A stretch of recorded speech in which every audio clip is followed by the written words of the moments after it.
Friends, हमारे एक दोस्त केविन डॉक्टर ने हमसे एक रिक्वेस्ट किया था कि आप डायमंड पावर और OCL आयरन एंड स्टील के ऊपर एक वीडियो बनाओ, क्योंकि ये दोनों के दोनों कंपनियां CIRP प्रोसेस में है, जिसका केस NCLT में चल रहा है। तो मैं एक एक करके इन दोनों कंपनियों के बारे में आपको बताऊंगा और लास्ट में मैं आपको एक पेनी स्टॉक भी सजेस्ट करूंगा जिसमें आपको इन्वेस्ट करना चाहिए। वैसे तो मैं एक बात बता दूं कि diamond power and infrastructure limited और OCL iron and steel limited, ये दोनों के दोनों कंपनियों में आपको तो इन्वेस्ट नहीं करना चाहिए। या किसी भी रिटेल इन्वेस्टर को इन स्टॉक्स में इन्वेस्ट करना खतरे से खाली नहीं है, तो ऐसे स्टॉक से आप दूर रहे तो वो बेहतर होता है। इसमें छोटी सी अपॉर्चुनिटी बनती है और जो अपॉर्चुनिटी बनती है वह ऑपरेटर के द्वारा ही बनाया जाता है, तो आपको ऑपरेटर की गेम से बचना चाहिए।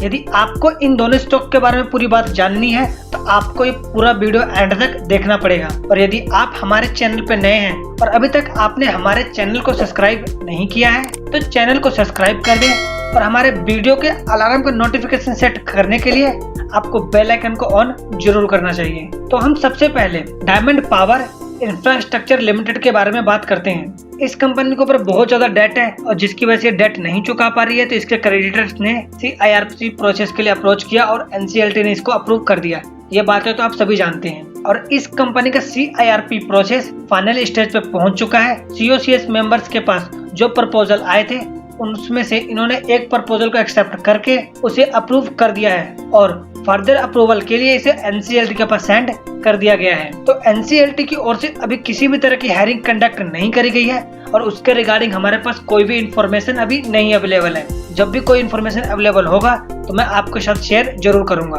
और फ्रेंड्स, एक बात और, जो रिजोल्यूशन प्लान पेश किया गया है उसके बारे में भी कोई डिटेल नहीं दिया गया है कि रिजोल्यूशन प्लान में क्या क्या पॉइंट्स हैं। और दूसरी company OCL iron and steel limited, इसकी भी कहानी सेम टू सेम है। इसका भी CRPC प्रोसेस चल रहा है और इसके बारे में भी अभी तक किसी भी तरह का कोई खास इन्फॉर्मेशन नहीं है। लेकिन फिलहाल ही COCS मेंबर्स ने एक मीटिंग बुलाई थी और उस मीटिंग में रिजोल्यूशन प्लान के ऊपर डिस्कशन किया गया था। उस मीटिंग में क्या कंक्लूजन निकला तो उसके बारे में भी किसी भी तरह का अपडेट नहीं दिया गया है, तो मैं उसके बारे में भी आपको नहीं बता सकता। और इस कंपनी के ऊपर भी डेट बहुत ज्यादा है और इस कंपनी की बुक वैल्यू तो बिल्कुल ही नील जीरो है। शेयर होल्डर के हाथ में कुछ आने के चांसेस बहुत ही ज्यादा कम है। जो मिलेगा वो सारा का सारा क्रेडिटर्स का ही होगा। और फ्रेंड्स, जो भी company insolvency resolution plan process में जाती है उस पे मैं आपको एक इम्पोर्टेंट पॉइंट्स ये बता दूं कि जब भी इनका कोई प्लान डीलिस्टिंग का होता है तो वो अपने रिजोल्यूशन प्लान में पॉइंट आउट कर देते हैं। लेकिन इन दोनों का केस में अभी ऐसा नहीं हुआ, तो कहने का मतलब है कि ये कंपनी डिलिस्ट नहीं हो सकती है। और दूसरी बात यह है कि ऐसी कंपनियों से एग्जिस्टिंग शेयर होल्डर को किसी भी तरह का बेनिफिट नहीं मिलता है, क्योंकि रिजोल्यूशन प्लान के बाद कंपनी को डिलिस्ट कर देते हैं या फिर उनके नंबर ऑफ शेयर्स को घटा देते हैं। तो इस केस में एग्जिस्टिंग शेयर होल्डर को किसी भी तरह का बेनिफिट नहीं मिल रहा है। यदि आपको इन दोनों स्टॉक को बेचने का मौका मिलेगा तो आप इसको सेल करके एग्जिट कर सकते हैं। और फ्रेंड्स, जो मैंने आपको बताया था कि मैं आपके लिए एक पेनी स्टॉक लेकर आया हूँ, इस पेनी स्टॉक का नाम है क्यूबिक फाइनेंस सर्विस लिमिटेड। इसकी करंट बुक वैल्यू ₹2.13 है और इसका करंट मार्केट प्राइस ₹2.17।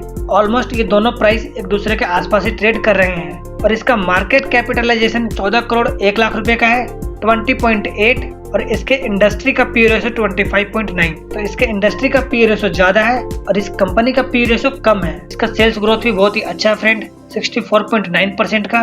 और ये कंपनी अब डेट फ्री बन चुकी है।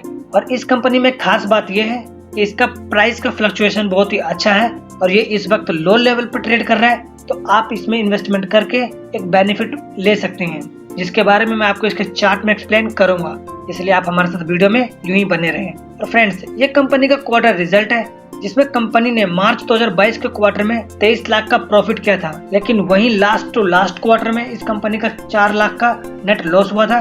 तो इस वजह से कंपनी प्रोग्रेस कर रही है। और जैसा कि मैंने बताया था, ये कंपनी डेट फ्री है, तो इसका बैलेंस शीट भी अच्छा है फ्रेंड्स, इसमें इम्प्रूवमेंट देखने को मिली है। और इस कंपनी में प्रमोटर्स की होल्डिंग 13.8% और पब्लिक की होल्डिंग 69.2%। तो फ्रेंड्स, अब मैं इसके चार्ट पर जो अपॉर्चुनिटी बन रही है मैं उसके बारे में आपको एक्सप्लेन कर देता हूँ। जैसा कि आप यहाँ पर देख सकते हैं कि ये स्टॉक इस लेवल पर ट्रेड कर रहा था, लगभग ₹1 से भी नीचे, लेकिन उसके बाद से हमें इसमें बढ़ोतरी देखने को मिली और यह ₹3.90 का हाई बनाया, लेकिन फिर से उसमें गिरावट देखने को मिली हमें। और उसके बाद से ये स्टॉक एक रेंज में फिर से ट्रेड करी और ये रेंज बनाने के बाद इसमें हमें फिर से बढ़ोतरी देखने को मिली है।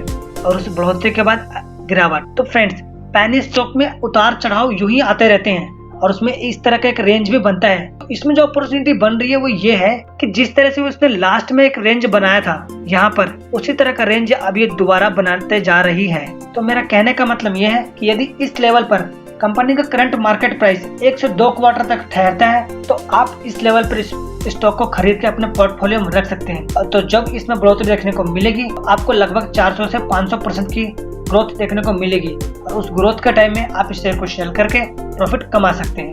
और तब तक आपको इसमें पेशेंसफुली होल्ड करना पड़ेगा और पेनी स्टॉक में ज्यादा अमाउंट का इन्वेस्टमेंट ना करें। पेनी स्टॉक में उसी अमाउंट को इन्वेस्ट करें जिसके लिए आप रिस्क लेना चाहते हैं। तो आपको अभी और इसी वक्त इस स्टॉक को अपने वॉच लिस्ट में ऐड कर लेना चाहिए। तो फ्रेंड्स, जो मुझे बताना था मैंने वो आपको बता दिया। और डायमंड पावर और OCL के रिगार्डिंग कोई भी इन्फॉर्मेशन मुझे मिलेगा तो मैं आपको इन्फॉर्म जरूर करूंगा। यदि ये वीडियो आपको अच्छा लगा हो तो वीडियो को लाइक करके और अपने फ्रेंड्स के पास शेयर जरूर करें। यदि आपका भी कोई डाउट है तो आप कमेंट बॉक्स में कमेंट करके पूछ सकते हैं। और यदि आपने अभी तक भी हमारे चैनल को सब्सक्राइब नहीं किया है तो चैनल को सब्सक्राइब जरूर कर दें।